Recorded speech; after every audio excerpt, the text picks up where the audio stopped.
오늘 또 잠언서의 말씀을 살펴보게 됐습니다. 특별히 오늘 잠언서 16장 18절 말씀에 보면 이런 말씀이 기록되어 있네요. 교만은 패망의 선봉이요 거만한 마음은 넘어짐의 앞잡이니라 라고 기록하고 있습니다. 몰락의 앞잡이다 라고 하는 그런 표현이죠. 교만이 패망의 선봉이라고 하는 말은 무슨 의미일까요? 교만이 패망의 선봉이다.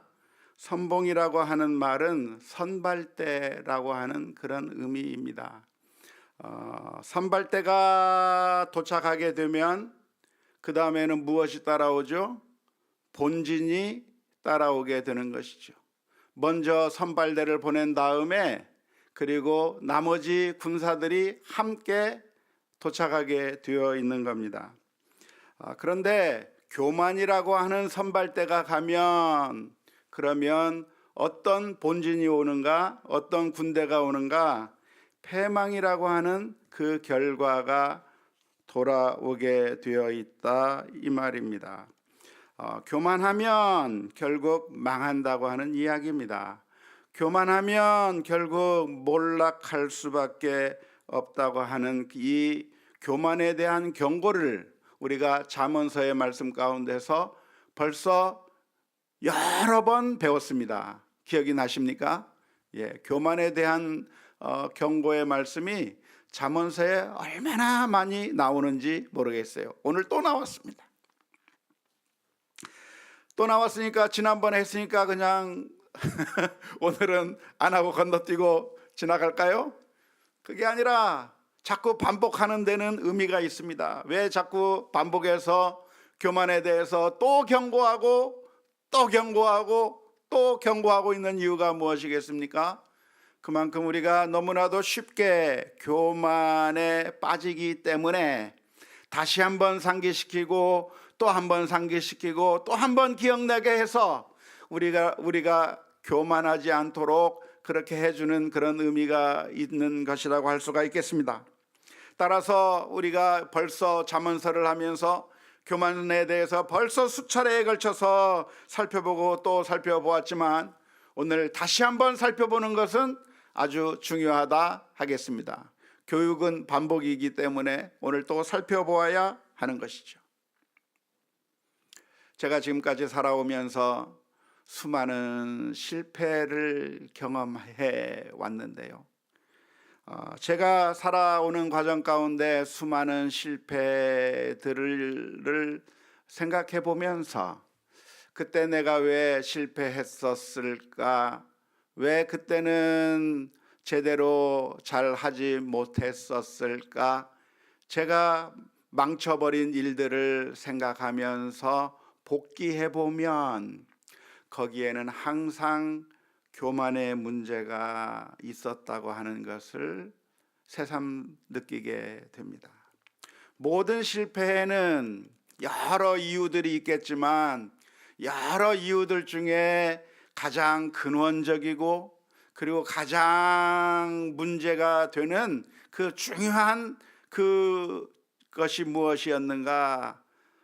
제 인생의 실패들을 한번 가만히 생각해 보면 그때 교만했을 때 무너졌고 교만했을 때 망가져 버리고 교만했을 때 모든 것들을 실패했던 그런 것을 생각해 볼 수가 있습니다. 우리가 망하지 않기를 원한다고 한다면 여러분들은 망하고 싶습니까? 성공하고 싶습니까? 성공하고 싶죠. 망하고 싶지 않아요. 실패한 인생을 살고 싶지 않아요. 이러한 실패한 인생을 살고 싶지 않다고 한다면 우리들의 마음 가운데 교만의 문제를 우리가 반드시 해결해야 할 것이라고 믿습니다. 최근에 미국 메이저리그 야구로 진출한 김하성 선수가 수비를 가장 잘하는 선수들에게 주는 골드 글로브를 우리나라 선수로서 타게 되는 정말 획기적인 그런 일이 지난주에 있었습니다. 혹시 알고 계십니까? 예, 알고 계시는 분이 한 3-4명, 대부분은 모르시는데 김하성 선수라고 하는 이 선수가 우리나라에서 야구를 굉장히 잘했던 선수인데, 그렇게 잘했기 때문에 미국의 메이저리그 야구 팀으로 들어가게 돼서 거기서 샌디에고라고 하는 팀에서 열심히 지금 활약을 해왔는데, 금년의 활약이 얼마나 뛰어났는지 타격도 좋고 수비도 좋고, 무엇보다도 뛰어난 것은 김하성 선수의 수비가 너무나도 뛰어나서 그 메이저리그에서 가장 수비를 잘하는 선수 한 9명 중에 1명으로 뽑힌 것이죠. 각 포지션마다 한 명씩 선발하게 되겠는데, 김하성 선수가 당당하게 우리나라 선수 역사상 최초로 골드글러브를 수상하게 됐습니다. 그런데 어떻게 이렇게 골드글러브를 이 메이저리그에 가서 수상하게 되었는가 하는 이야기를 가만히 들어보니까요, 한국에서 야구할 때는 볼이 오면 그 공이 옆으로 흘러가지 않게 만들기 위해서 항상 볼을 가운데로 이렇게 받는 게 습관화되어 있었다고 그래요. 볼을 이렇게 받거나 이렇게 받거나 하면 볼이 옆으로 새버리기 때문에 볼을 항상 앞에서 받는 것을 연습하면서, 그래서 한국에서 그렇게 받아가지고 열심히 수비를 잘했던 선수가 김하성 선수입니다. 그런데 메이저리그에 갔더니 그곳에 있는 선수들의 타구 속도가 너무나도 빨라서 이렇게 자기 몸 앞에서 공을 받으려고 하면 이미 늦는다는 거예요.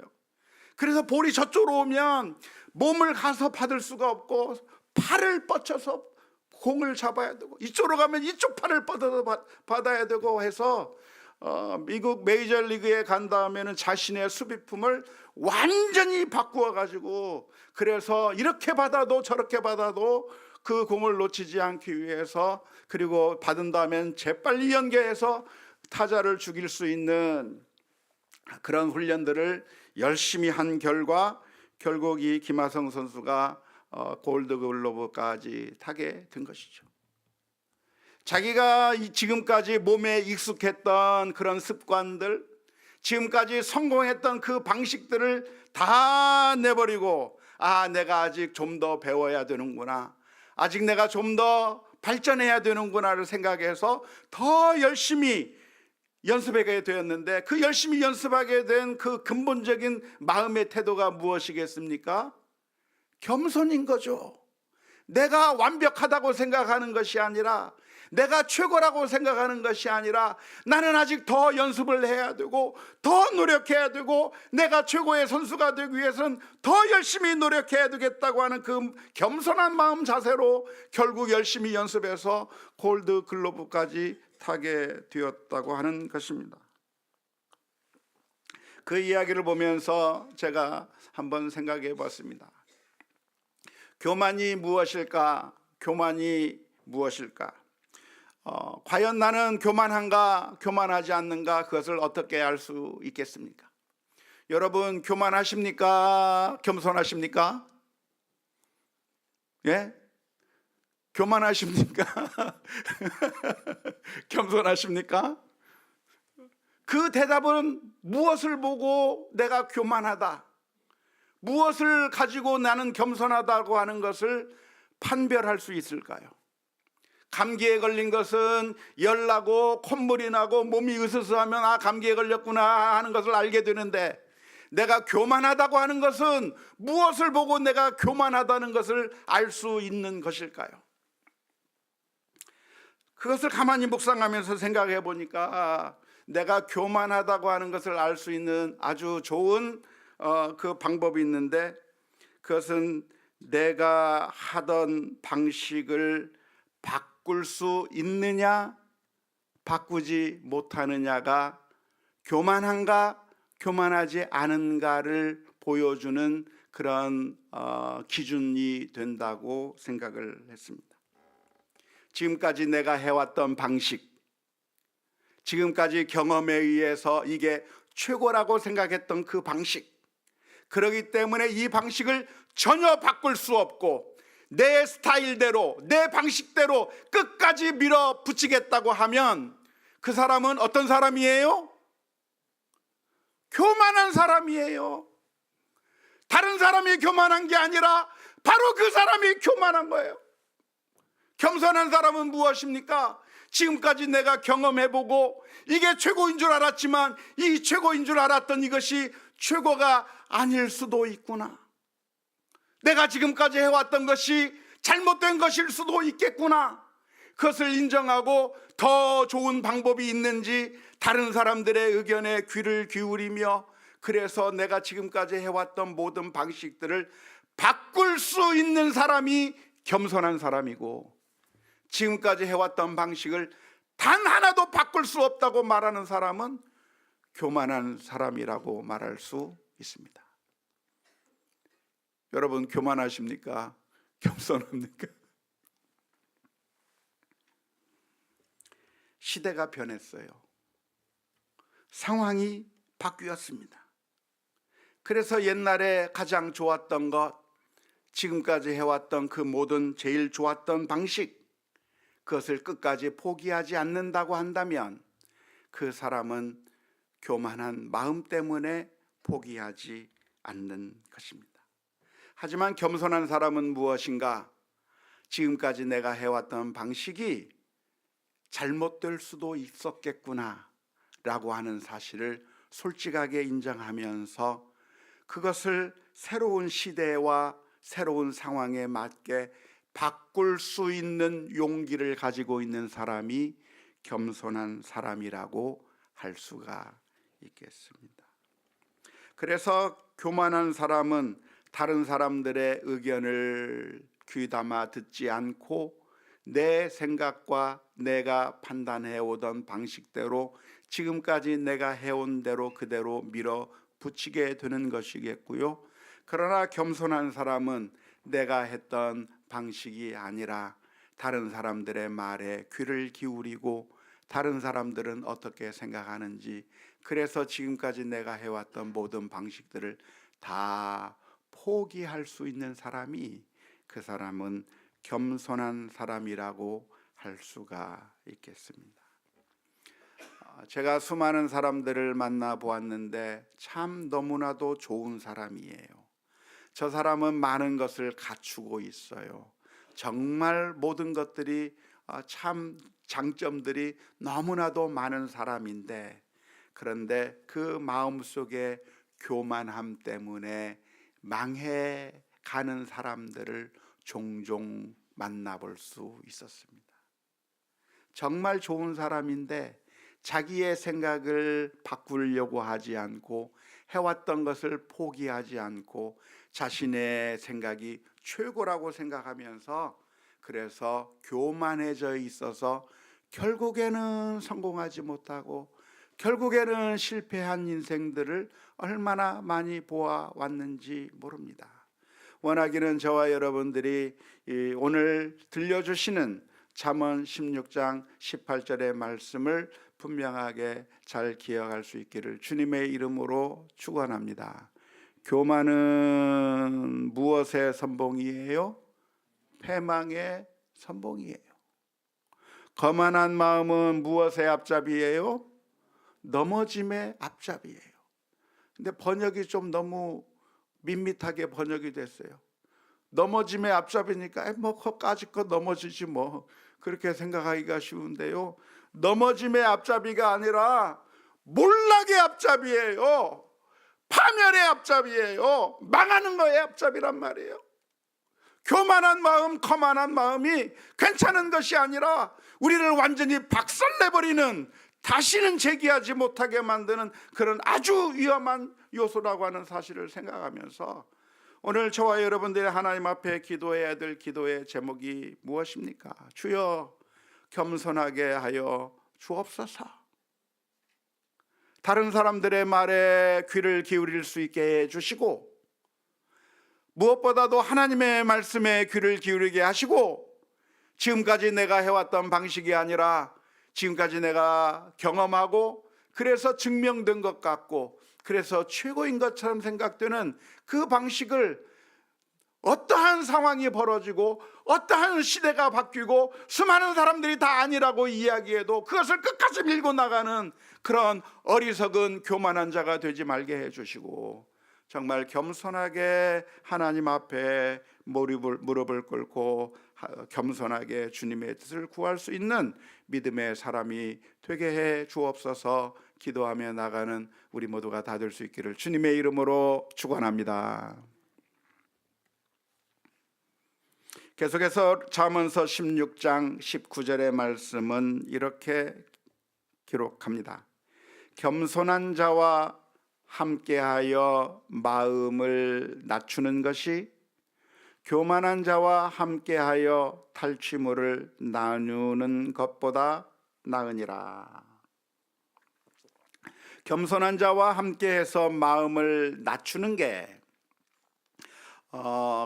교만한 자와 함께해서 탈취물을 나누는 것보다 낫다고 말씀해 주셨는데 이 대비가 조금 약간 애매해 보입니다.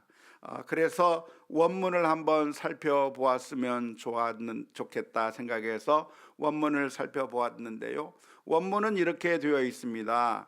가난한 자 또는 온유한 자 또는 겸손한 자와 함께 하는 것이 영혼이 낮아지는 것이 좋다. 무엇보다 교만한 자와 함께해서 전리품을 나누는 것보다 가난한 자와 혹은 온유한 자와 겸손한 자와 함께하면서 영이 낮아지는 것이 더 좋다라고 하는 그런 의미의 말씀입니다. 여기서 가난한 자가 번역이 맞을까요? 온유한 자가 번역이 맞을까요? 겸손한 자로 번역하는 게 번역이 맞을까요? 어느 게 더 적절해 보입니까? 겸손한 자로 번역하는 것이 훨씬 더 적절해 보일 겁니다. 왜 그렇습니까? 바로 그 다음 구절에서 교만한 자와 전리품을 나누는 것보다 겸손한 자와 영이 낮아지는 것이 훨씬 더 좋다라고 말하는 것이 문장의 흐름상 적절하잖아요. 그러니까 이 단어가 아나빔이라고 하는 이 단어가 가난, 온유, 겸손 여러 가지 의미로 번역될 수 있겠는데 교만한 자와 대칭되는 의미에서 겸손한 자로 번역하는 것이 옳을 것 같습니다. 근데 겸손한 자와 함께 영이 낮은 것이 좋다고 하는 말의 의미가 뭘까요? 영이 낮다. 영이라고 하는 말은 우리들의 영혼을 의미하는 것으로 종종 생각하기가 쉽지만 성경에 나오는 영이나 몸이나 이런 것들은 우리 인간을 말합니다. 사람을 의미합니다. 그래서 사람이 비천해지는 것이 그러니까 겸손한 자와 어울리면서 비천하게 살아가는 것이 교만한 자들과 어울리면서 전리품을 나누고 여러 가지 그 물질을 얻고 많은 재물의 이득을 얻는 것보다 훨씬 더 낫다라고 하는 그런 의미의 말씀이 잠언서 16장 19절의 의미라고 할 수 있겠습니다. 그러니까 많은 재물을 가지는 것보다 재물이 없이 비천한 상태에 있는 것, 그러나 누구랑 함께 있다고 한다면 겸손한 자와 함께 있다고 한다면 교만한 자와 함께 많은 재물을 가지고 전리품을 나눠 갖고 하는 그렇게 있는 것보다 겸손한 자들과 어울리면서 비참한 상태에 있는 게 훨씬 더 낫다고 하는 것이 19절의 말씀입니다. 그러니까 그만큼 겸손이 중요하다고 하는 말씀이죠. 그래서 겸손한 자와 함께하는 것이 좋다. 교만한 자와 함께하는 것보다 겸손한 자와 함께하는 것이 좋다라고 말씀하고 계시는데 왜 겸손한 자와 함께하는 것이 좋을까요? 전염이 되니까. 우리가 교만한 자와 어울리다 보면 우리도 교만해지게 되고 겸손한 자와 만나게 되면 우리도 겸손하게 될 수 있으니까, 그러니까 우리가 겸손이 중요하니까 그 겸손해져야 된다고 하는 그런 것을 강조하기 위해서 해주시는 말씀이 바로 16장 19절의 말씀이라고 하겠습니다. 그러니까 18절과 19절의 말씀을 다 같이 연결시켜서 생각해 본다고 한다면, 교만이 멸망의 선봉이요 선발대요, 그리고 거만한 마음이 몰락의 앞잡이가 되는 것이니까, 교만해지지 않기 위해서 우리는 어떻게 해야 되는가? 교만한 사람들과 어울릴 것이 아니라, 천만금을 준다고 해도 그런 사람들과 어울릴 게 아니라, 가난하고 아무것도 없는 상태가 되더라도 겸손한 자들과 어울리며 겸손함을 배우는 것이 중요하다고 오늘 잠언서의 말씀 가운데서 가르쳐 주시는 줄로 믿습니다. 16장 20절 말씀에서 보면 이런 말씀이 기록되어 있습니다. 삼가 말씀에 주의하는 자는 좋은 것을 얻나니 여호와를 의지하는 자는 복이 있느니라. 여기서 말씀에 주의하는 자가 좋은 것을 얻는다고 말하고 있는데요, 여기서 말씀이 무엇일까요? 말씀에 주의하는 자가 좋은 것을 얻는다고 했는데, 여기서 말하는 말씀이 무엇이겠습니까? 우리가 생각하기에 말씀 그러면 떠오르는 게 무엇이죠? 하나님의 말씀, 하나님의 말씀에 주의를 기울이는 것이 좋은 것을 얻게 되는 것이다 라고 생각하기가 쉽습니다. 하지만 히브리어 원어를 보면 말씀이라고 번역한 이 단어는 다바르라고 하는 히브리어 원어입니다. 보면 그것에, 말씀에, 따발이라고 하는 바로 여기에 있는 이 단어인데요, 이 따발이라고 하는 단어는 그것으로 번역할 수도 있고 말씀으로도 번역할 수 있는 단어가 바로 이 단어입니다. 이 단어. 그래서 말씀에 주목하는 자는 좋은 것을 발견할 것이다, 그렇게 번역해도 되고, 그것에, 사건에, 물건에 주목하는 자는, 그것에 주목하는 자는 좋은 것을 발견할 거다라고 번역도 가능한 말이 바로 오늘 19장 20절의 말씀입니다. 히브리어 다발이라고 하는 게 말이라고 하는 의미도 있고 어떤 그것의 의미도 있기 때문에 그렇습니다. 그러니까 이 말씀 가운데 여러 가지 가능성들이 있는 것이죠. 무엇에 주목하는 자가 좋은 것을 얻게 되는가? 첫 번째로는 하나님의 말씀에 주목하는 자가 좋은 것을 얻을 수 있다라고 번역할 수도, 해석할 수도 있고, 두 번째는 하나님의 말씀이 아니라 사람들이 하는 말에 주목하는 사람이 좋은 것을 발견할 것이다 라고 하는 말로도 해석이 가능하고, 또 하나는 어떤 사건이나 어떤 일들을 그냥 대충 하는 것이 아니라 집중하고 주의하면서 심사숙고하면서 처리하고 일을 신중하게 하고 하는 사람이 좋은 것을 발견하게 될 것이라고 하는 그런 의미, 세 가지 의미로 번역이 다 해석이 다 가능한 것이라고 할 수가 있겠습니다. 하지만 뒤에 있는, 잡았습니다. 집에서는 못 잡는데 잡혔어요. 그런데 뒤에 있는 걸 보면 뭐라고 나와 있냐면은 여호와를 의지하는 자는 복이 있느니라 라고 하는 말이 있기 때문에, 그 뒤에 있는 말하고 연결시키면 우리가 맨 처음 생각한 게 맞습니다. 우리가 하나님의 말씀을 주목하며, 그리고 하나님의 일을 깊이 생각하고 여호와를 신뢰하는 자가 좋은 것을 얻을 것이라고 하는 그런 의미로 이해할 수가 있겠습니다. 그렇죠. 우리는 하나님의 말씀을 묵상하기도 해야 되고, 하나님의 뜻이 무엇인가를 생각하면서 그 뜻대로 순종하며 나아가는 일을 하는 것이, 그게 복된 일입니다. 이 세상 사람들이 말하는 대로 끌려다니는 것이 아니라, 이 세상 사람들이 이게 좋다고 하면 거기 따라가고 저게 좋다고 하면 따라가는 인생이 아니라, 정말 내 생각에 이렇게 되면 망할 것 같은데, 이렇게 되면 아무것도 안 되는 것 같은데, 할지라도 하나님께서 하신 말씀이라고 한다면, 하나님의 뜻이라고 한다면 그 말씀을 신뢰하고 따르는 자가 그게 복된 자이고 그게 승리하는 자라고 하는 사실을 우리가 기억해야 할 것입니다. 하나님의 말씀이 어떤 말씀이에요? 오른편 뺨을 때리면 왼편 뺨도 대라는 말씀이에요. 그 말씀을 들을 때 우리들의 마음 가운데 어떤 생각이 듭니까? 이러다가 이 세상에서 어떻게 살아? 완전히 바보 천치 취급당하면서 사는 거 아니야? 사람들이 나를 무시하면서 사는 거 아니야? 누가 나를 한 대 때리면 10대는 때려줘야 우리가 이 세상에서 그래도 기를 삐고 살 수 있을 거 아니야? 보니까 우리 부모님들이 자기 자식들한테 가르치기를, 누가 너 때리면 넌 2대 때려, 막 그렇게 가르치는 부모님들도 있더라고요. 그렇게 안 살면 이 세상에서 우리가 완전히 망해버릴까 아닐까라고 하는 그런 마음들이 있다고 할지라도 하나님을 우리가 신뢰해야 하는 것이죠.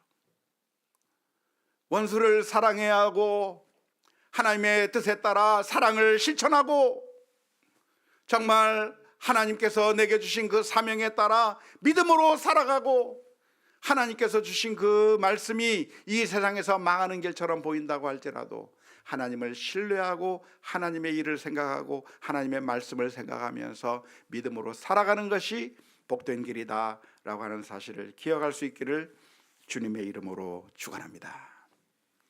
16장 21절 말씀에서는 이렇게 기록합니다. 마음이 지혜로운 자는 명철하다 일컬음을 받고 입이 선한 자는 남의 학식을 더하느니라. 마음이 지혜로운 자는 명철한다고 인정을 받겠지만, 그렇죠, 지혜로운 사람, 똑똑한 사람, 사람들이 명철하다고 이야기할 수 있을 겁니다. 그런데 더 중요한 것은 무엇인가? 입이 선한 자가 다른 사람들로 하여금 학식을 더하게 하고 다른 사람들로 하여금 배움을 갖게 만들고 다른 사람들로 하여금 깨달음을 주게 한다. 누가 그런 깨달음을 준다고요? 명철한 자가 그런 깨달음을 주는 것이 아니라, 물론 명철한 것이 전제 조건이 돼야 되겠지만 모든 명철한 자가 그런 배움을 주는 것이 아니라 입이 선해야 다른 사람들에게 배움을 주고 깨달음을 준다고 하는 그런 의미입니다. 여기에 대해서도 원어가 있나요? 봅시다. 그런데 입이 선하다고 하는 말이 무슨 말일까요? 입이 선하다? 원문에 보니까 이렇게 나와 있어요. 입술의 달콤함이 배움을 더할 것이다. 더한다고 하는 말이 요셉이에요. 요셉이라고 하는 아들의 이름이 더하다라고 하는 뜻이잖아요. 요셉이라고 하는 말이 나왔어요. 입술의 달콤함이 배움을 더하게 할 것이다. 한국말 성경에는 선한 입술이라고 번역을 했는데 히브리어 원문은 입술에 달콤함이 있으면 다른 사람들로 하여금 배움을 가지게 만들어 줄 거다라고 하는 그런 의미입니다. 이 말씀의 의미가 무엇이죠? 말을 할 때 어떻게 말을 해야 된다는 얘기예요? 달짝지근하게 얘기하라 이 말이에요. 달짝지근하게. 말을 들으면 행복하게 느껴지도록 얘기하란 말이에요. 듣고 싶어. 단 거 자꾸 먹고 싶듯이 누군가 얘기하면 그 말을 듣고 싶고 그 사람하고는 더 이야기하고 싶고 더 그 사람하고 말하고 싶고 하게, 그런 지혜롭게 말의 달콤함을 가지고 이야기를 하라 이 말이에요. 어떤 사람은 어떤 경우가 있습니까? 저 사람은 그런데 얘기하기가 싫어. 그런 사람 있죠? 저 사람 또 얘기해? 도망가고 싶어. 그런 사람 있을 겁니다. 그런 사람은 아무리 똑똑해봤자 아무 소용이 없어요. 말에 달콤함이 없고 말이 쓰면 아무리 지혜의 말을 가지고 이야기해도 사람들이 받아들이지 않는 거예요.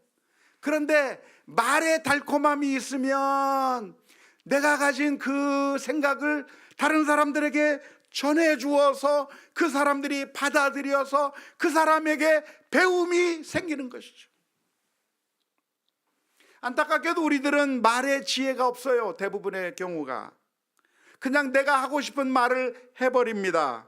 우리 자녀들에게 말을 하고 성도들에게 말을 하고 내가 사랑하는 사람한테 말을 하는데, 그 말을 하는 이유가 무엇이냐면 우리 자녀가 잘 되기를 위해서 말하는 것이고, 우리 교우들이 잘 되기를 원해서 말하는 것이고, 우리 사랑하는 사람이 잘 되기를 원해서 말하는 것인데, 말에 지혜가 없어서 말에 가시가 돋쳐서 말하는 것마다 마음을 상하게 만들고 말하는 말마다 정말 의기소침하게 만들어버리고 말하는 말마다 화나게 만들어버리게 된다고 한다면, 아무리 많은 지혜를 가지고 있어서 그 말로, 명철한 말로 이야기를 해준들 그 말이 듣는 사람에게 지혜를 줄 수 있는가, 그 배움을 가지게 할 수 있는가? 아무런 배움도 주지 못한다고 하는 얘기입니다.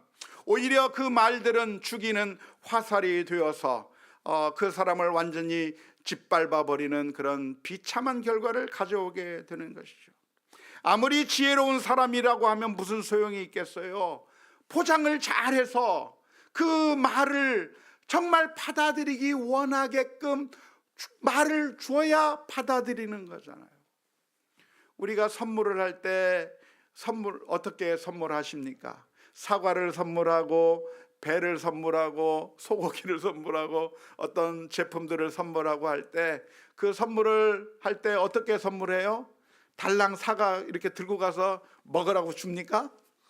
그게 아니라 과대 표장을 하는 거죠. 과대 표장.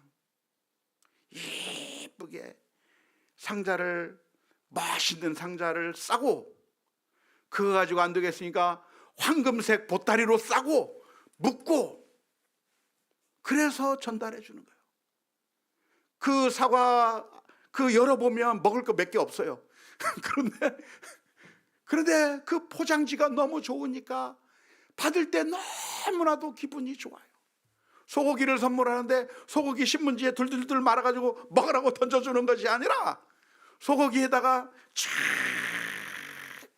윤기를 입히고 거기다가 뭐 이런 포장도 막 해가지고, 그래가지고 아주 이쁜 박스에다가 해서 황금 무슨 종이들 막 붙이고, 그래가지고 아주 멋있게 딱 해서 파는데, 소고기 값은 얼마 안 하는데 포장가까지 해가지고 몇 배로 비싸게 팔아가지고 그걸 전달하는데, 그걸 받으면 기분이 너무나도 좋아요. 왜 그렇게 합니까? 아무리 좋은 것도 포장이 이뻐야 되거든요. 포장이 나쁘면, 쓰레기 봉투에 담아두면 아무리 좋은 것도 가치가 떨어질 수밖에 없는 것이죠. 그런데 안타깝게도 우리들이 말이라고 하는 그 선물을, 우리는 그 말의 선물을 왜 줍니까? 우리 자녀들을 사랑하기 때문에 주는 것이고, 성도들을 사랑하기 때문에 주는 것이고, 우리 사랑하는 사람들을 사랑하기 때문에 주는 그 말인데, 그 말을 포장을 안 한 채, 아니 포장은커녕 그냥 아무렇게나 말을 내뱉어 버려서 결국 듣는 사람들로 하여금 그 말을 감사하게 듣는 것이 아니라 기분 나쁘고 분노하게 만들고 다시는 이야기하고 싶지 않다고 만들어 버려서 결국 이를 그르치게 되는 어리석은 일이 우리 가운데 얼마나 많은지 몰라요.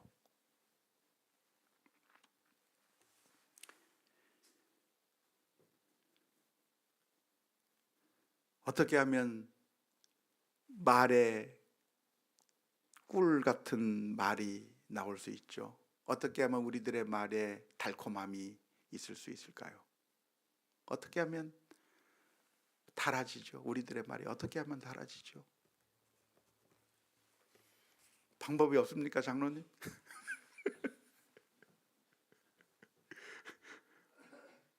방법이 뭐예요? 어떻게 하면 말을 잘할 수 있어요? 잘하는 방법이 있는데, 그것은 생각하고 또 생각하고 또 생각하고 또 생각하는 거예요. 한번 말하기 전에 또 생각하고, 내가 이 말을 하면 기분이 좋을까 나쁠까? 내가 이 말을 하면 받아들일까 안 받아들일까? 내가 이 말을 하면 관계가 좋아질까 나빠질까? 내가 이 말을 하면 정말 감사하게 생각할까 화를 낼까? 내가 이 말을 하면 과연 유익할까 유익이 아닐까? 내가 이 말을 하면 어떤 반응을 보일 것이고 어떤 반응이 어떻게 나올 것인가? 생각해 봐야죠. 생각해보고 움직여야죠.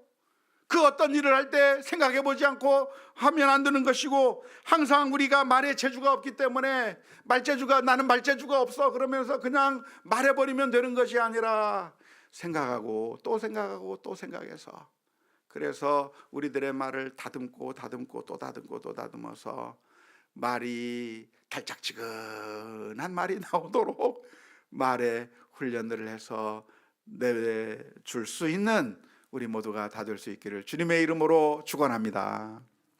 야고보서 1장 19절 말씀에 이렇게 기록하고 있습니다. 내 사랑하는 형제들아, 너희가 알지니 사람마다 듣기는 속히 하고 말하기는 어떻게 하며? 더디하며 성내기도 더디하라. 말하기는 더디하라고 그랬으니까 말을 천천히 말하면 될까요? 애들 속 터져요. 그러면 그렇게 천천히 이야기하라고 하는 게 아니고, 생각해보고 또 생각해보고 또 생각해보고 또 생각해보고 이야기해서 지혜롭게 말하라고 하는 말씀일 줄로 믿습니다. 16장 22절에서부터 24절까지의 말씀 이렇게 기록하고 있습니다. 명철한 자에게는 그 명철한 명철이 생명의 샘이 되거니와 미련한 자에게는 그 미련한 것이 징계가 되느니라. 지혜로운 자의 마음은 그의 입술을 슬기롭게 하고 또 그의 입술에 지식을 더하느니라. 선한 말은 꿀송이 같아서 마음에 달고 뼈에 양약이 되느니라. 여기서 말하는 선한 말이 무슨 말입니까? 달콤한 말이에요. 한번 자기 그 아내에게, 우리 남편에게 이야기를 하고, 여보 내 말이 달콤해? 달콤했어? 한번 물어보세요. 쓰다 그러면 그럼 고민해 보세요. 고민해 보세요. 우리는 너무나도 연약합니다. 사실 제 말이 너무나도 쓴 말이 많았어요. 너무나도 생각 없이 내뱉었던 말들이 너무나도 많았어요. 그래서 우리 아이들의 마음 가운데 상처를 입히고 아내의 마음에 상처를 입히고 얼마나 많은 사람들에게 큰 아픔을 주었는지 몰라요. 우리는 본성적으로 하나님께서 원하시는 삶을 살기보다는 악한 삶을 살 때가 너무나도 많기에, 그래서 저와 여러분들이 늘 예수 그리스도의 십자가 앞에 날마다 다시 나가서 주여 예수 그리스도의 보혈의 피로 저희들을 맑게 씻겨주시고 저희들의 입술을 씻겨주시고 생각을 씻겨주셔서 정말로 우리들의 입술 가운데서 꿀송이와 같이 단 말들이 전해져서, 그래서 내가 가지고 있는 그 지혜와 지식들이 전달되게 하시고 배움이 되게 하시고, 또 다른 사람들이 하는 말들을 잘 들어서 나도 지혜롭게 될 수 있게 해 주옵소서. 하나님 앞에 기도하는 가운데 믿음으로 날마다 발전이 있을 수 있기를 주님의 이름으로 축원합니다.